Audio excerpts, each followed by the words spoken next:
If you need to learn how to use a tuner, I can show you how. Hi, I'm a music teacher and this is my life.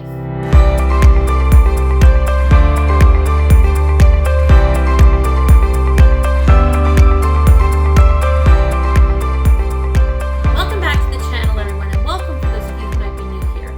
In one of my earliest videos, I showed you and talked about how to use the metronome properly.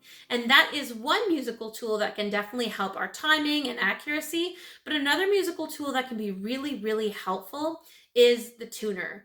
And yes, there are tuning apps, so you may have seen one in the thumbnail and thought that's a little old school, but that's the one I used in university, and it's a great tool for training your musical ear.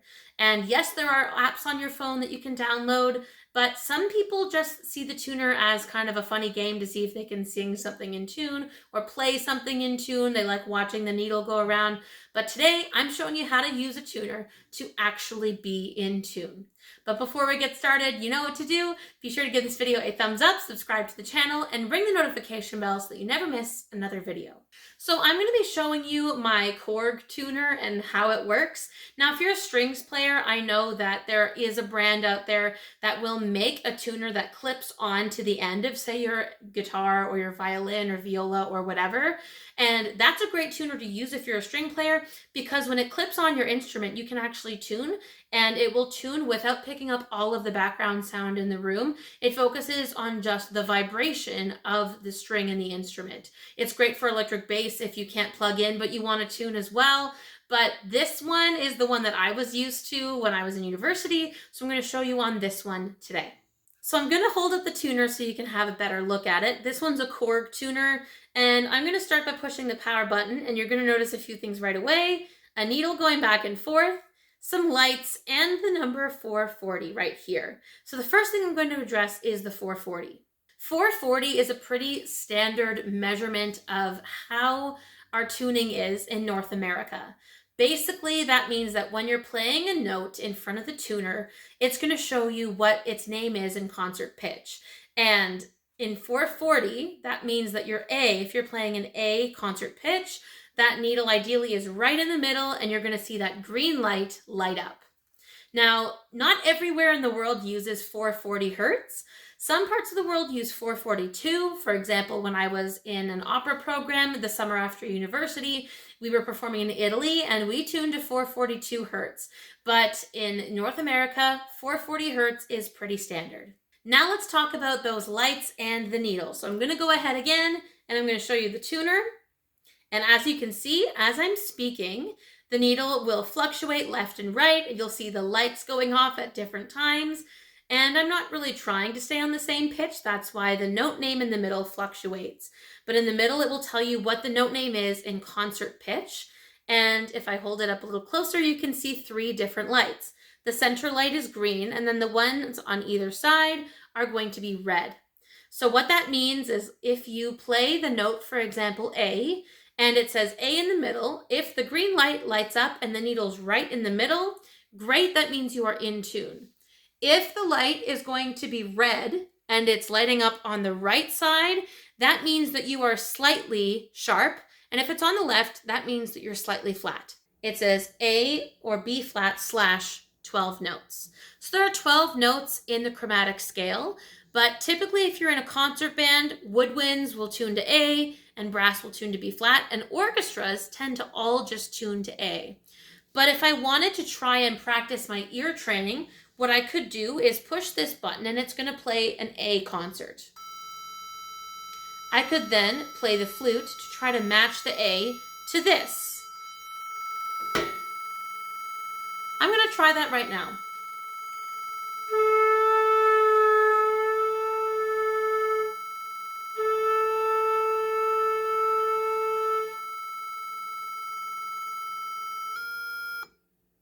When I push the button, it'll then change to a B flat. So if you're a brass player, you can try that same exercise with the B flat.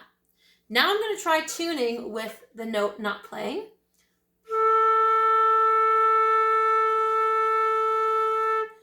Interesting, it said that I was sharp. So that can be a game that you play to help train your musical ear to make sure that you are listening to something around you, playing, then turn off the note and you'd be surprised to know whether or not you're in tune. That's a great way of practicing listening to your surroundings in tuning so that you're able to then tune to others when you're about to perform or rehearse. The first thing I recommend all the reed players to do is to wet your reed. So if you're an oboist or bassoonist, go ahead and put your reed in some water. If you're a clarinet or saxophonist, make sure that your reed is wet before playing. That should go without saying. The next piece of advice that I highly recommend, whether you play woodwind or brass instruments, is to do a warm-up before tuning. For me, I know that the colder my flute is to the touch, the flatter it's going to be. So if I were to tune, then do a warm-up, and then tune again, the second time I tune, it's going to show up as sharp if I adjusted my flute to be in tune. So the first thing I'm going to do is warm up, and then I'll be right back. So what I'm going to do is go ahead and play the note A, concert pitch, which for flute is an A, but if you play a different type of instrument, that's all right. That's the note I'm going to be playing. A piece of advice I have for everyone is obviously hold the instrument as if you're about to practice or perform. That means you have nice, good posture and you're using your ear to really support the notes. The first thing I'm going to do is play the note, and I like to do this first with my eyes closed.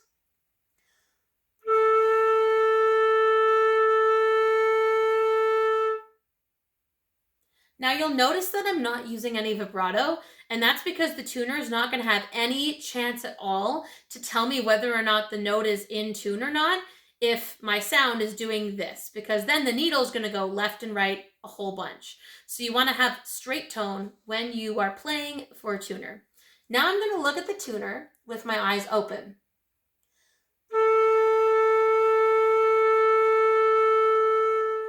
Now, the thing that I noticed when looking at the tuner was that I saw the green light and I also saw the red light on the right-hand side, meaning I was in tune most of the time, but when I went out of tune, I tended to be on the sharp side. So because I have that green light, I'm not going to move my head joint. The next thing I want to do is tune that same note in a higher octave. For the flute, I'm going to be tuning this A, but just up one octave. So for the most part, it's in tune. Now I'm going to do the higher octave.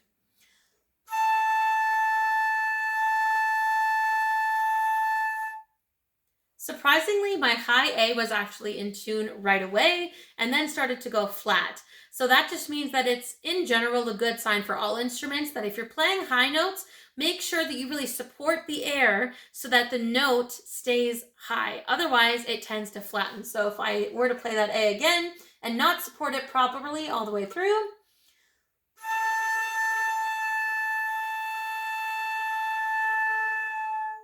you can kind of hear the up and down.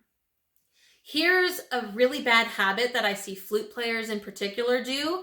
I will see flute players do this, where they tune, and what they're going to do is roll their flute like this until they get it right.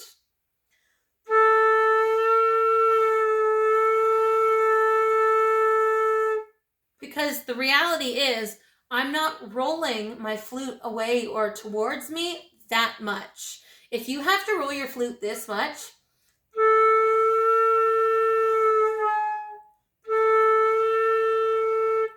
then you might just want to adjust the angle of the tone hole so that if you tend to be sharp throughout the scale, you can adjust it accordingly. Or if you're a clarinet player, you can adjust the barrel and the body, so on and so forth. Or if you're a brass player, you can adjust your tuning slides. But you don't want to adjust your embouchure so much that you have to keep it in that adjusted position for the entire time that you're playing. So you want to make sure that your tuning slide or the body of your instrument does some of that work for you so that for the most part, you're in tune. Another common mistake that I will see flute players make, and this one drove me a little crazy when I was in university, was one person would tune their instrument like this. I'm sharp. I used to see someone, what she would do was, while holding the flute up, she would try to pull the head joint out if she was sharp.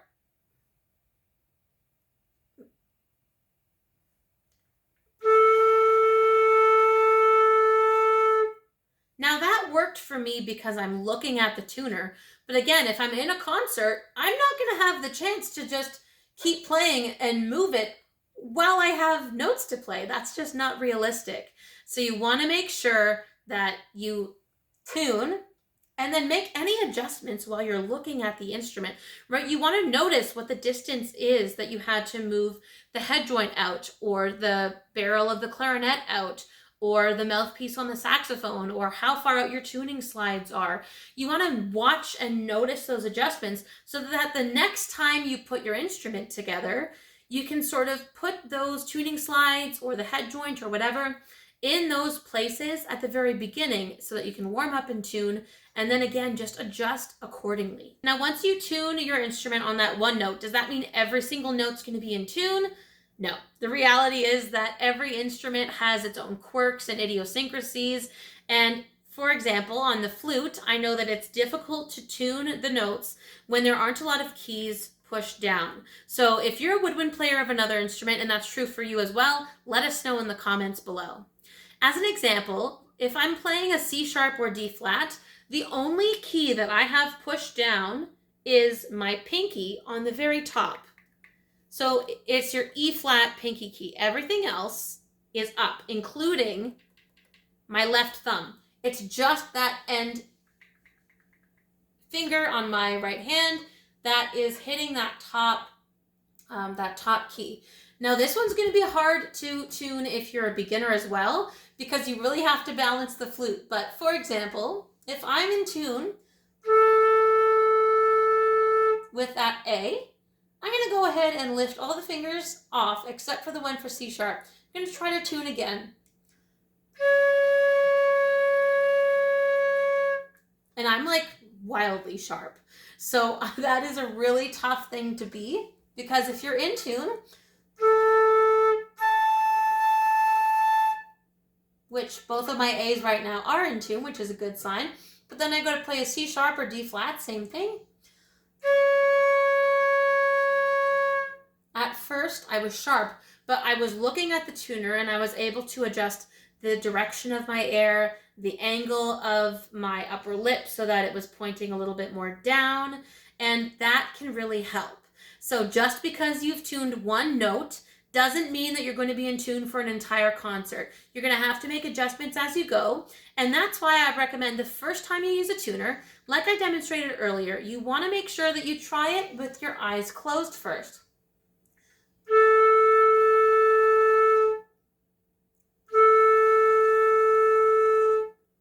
The reason why I tell you to do that is because when you have your eyes open, it really does start to become a little bit of a game of watch the needle. And you're relying a lot on your eyes and not enough on your ears. As musicians, we need to have really good ears. And the reality is too that even if I'm in a concert and I'm in a pit band, I'm warming up, and I have my tuner on my music stand, I then need to tune to the ensemble, which means I need to almost ignore the tuner and make sure that I'm in tune with the people around me. Because if I'm in tune with the tuner, but not the ensemble, it's not going to matter. I'm going to be the one that sounds out of tune compared to everyone else that I'm performing with. So I hope you found these tips helpful. Don't worry, it takes a little bit of time, but your ear training will end up getting there. And let me know in the comments below what other kinds of videos you'd like to see, and I'll see you right back on this channel with a brand new video very soon. But don't forget to like this video if you found it helpful, subscribe to the channel, ring the notification bell, and give us a follow over on Instagram. And I'll see you right back on this channel very soon.